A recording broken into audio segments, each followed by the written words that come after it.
One thing Liverpool got right is that you never walk alone. I'm talking about Liverpool Football Club, and I know that as many as are supporters of that club, you shout yes.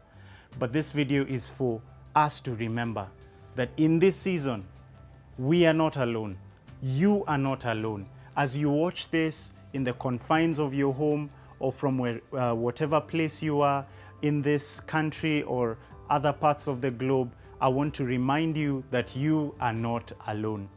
And you're watching CITAM Church Online. My name is George Murichu, a pastor with Christ is the Answer Ministries in Woodley. Thank you for watching. If this is a blessing to you, pass it on to others as we consider the life of Jacob.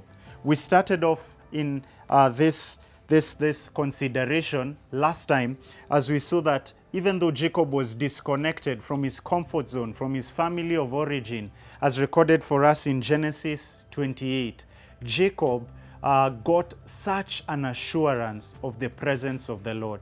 And we pick it up from Genesis 28, verse 13. In Genesis 28, verse 13, Jacob is in the middle of a dream, and the Lord is standing there beside him. And this is what the Lord said to him. He said, I am the Lord, the God of your father Abraham and the God of Isaac. I will give you and your offspring the land on which you are lying. Your offspring will be like the dust of the earth, and you will spread out to the west, the east, the north, and the south.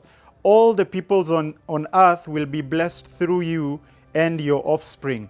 Look, I am with you and will watch over you wherever you go.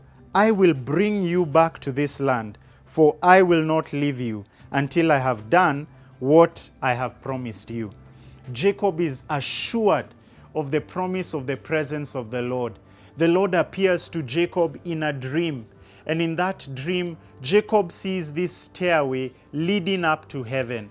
And I mentioned that this is an ancient Near Eastern picture or symbol. In our world, we'd call it an emoji, our day and age, because we are used to that pictorial language as well. We're used to emoticons. In order for us to communicate something, we can communicate through pictures. And a picture, as they say, is worth 1,000 words. So the Lord gives Jacob a picture, a visual representation that will echo or will just reverberate, will speak loudly to him, loud enough for Jacob to hear and to understand, to fathom that the presence of the Lord is going to be with him. And that stairway was an ancient Near Eastern symbol for the presence of deity or the presence of the divine or the presence of that which is heavenly. It was meant to connect the heavenly realms with the earthly realms. And what significance does this have for Jacob? Jacob is embarking on a journey where he is solo, he is alone, a solitary journey for the first time in his life. And he's not just alone physically, he's alone emotionally. He is bewildered. He's in a place of uncertainty. As he goes to his mother's land in Haran, he doesn't know how to face the uncertain future. And so the Lord assures him and gives him the assurance that he will be with him. He starts off by saying that he's the God of Abraham. Abraham, who is Jacob's grandfather. Abraham, who had gone on to be with the Lord. And then he says, I'm the God of your father Isaac. So this God is a generational God. This God is also going to be with him. And then he goes on to tell Jacob about the destiny that's coming. He doesn't just tell him his past, his origins. He goes on to paint a picture for him about what's coming ahead. And he says, I will give you and your offspring the land. Jacob is not even married. Jacob is a single man. He's a solitary man. He's solo. He's walking alone.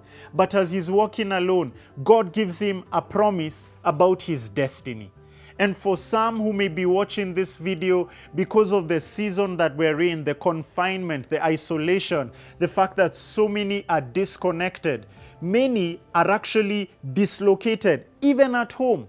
There are families that are dysfunctional, even though that they are physically together. There are many families that are falling apart in the midst of this quarantine. Yet the God of Jacob, the God of Abraham, Isaac, and Jacob, is the God who told him about his past and told him about his future. And he assured him that even in his present journey, Jacob would not be alone. And I believe that God wants to encourage us that his presence is still with us, even in the midst of this season. Perhaps you are laden with fears. You might be a student who doesn't know how you'll be able to actually finish. Maybe you're a candidate and you don't know how you'll sit for that final exam. You just have lots and lots of fears that you're grappling with. Hear the words of the Lord to Jacob. I am the God of your father Abraham. I am the God of Isaac. I will give you and your offspring the land. And what land was he saying? The land on which Jacob was actually lying. God was promising that he would give him land. God then goes on to give various promises, not only land. He gives him the promise of offspring. He says in verse 14, I will multiply you. Your offspring will be like the dust of the earth, and you will spread out to the west, to the east, the north, the south. This is almost like the Lord is restating Genesis chapter 1, fruitfulness, multiplication. And that is the language of flourishing and thriving.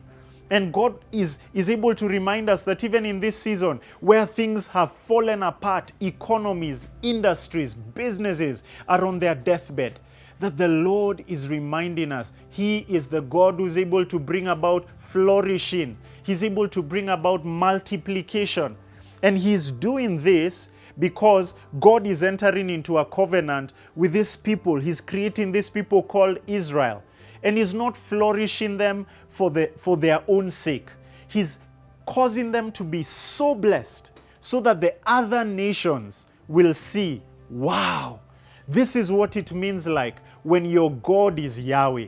And so when God causes us to flourish, it will not be flourishing for its own sake. It will be flourishing that bears witness to him. And I pray that you will stay encouraged as we track ahead with Jacob, as you see how God promises him just at the tail end of verse 14, that all the peoples on earth will be blessed through you and your offspring. What does that mean? That God wants us, even in this season, to be a blessing. Believers, this is a great opportunity to spread the gospel, to share the gospel. This is a great opportunity to proclaim it, even on our social media platforms, but also to show it through acts of kindness to the people who need it the most. This is a great opportunity to embody the gospel through social action, to be a blessing. So that is why God was promising to bless Jacob, that through him and his offspring, the earth will be blessed.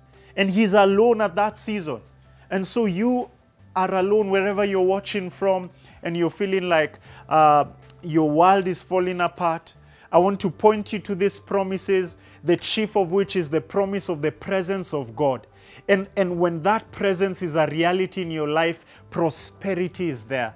There's a sense in which you flourish, you thrive. And that thriving is not so that we just please ourselves. It's not thriving for self-aggrandizement. It is thriving that we may be a blessing. It is thriving that is other-centered. The prosperity gospel talks about thriving that is self-centered.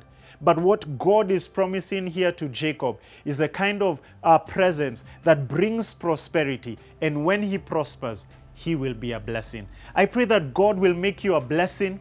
As a result of this video, that you'll be challenged to be a blessing to someone. Maybe they need a word of encouragement. It could be your God. They need just something more than a word of encouragement. They need a bale of flour, something just to keep them going.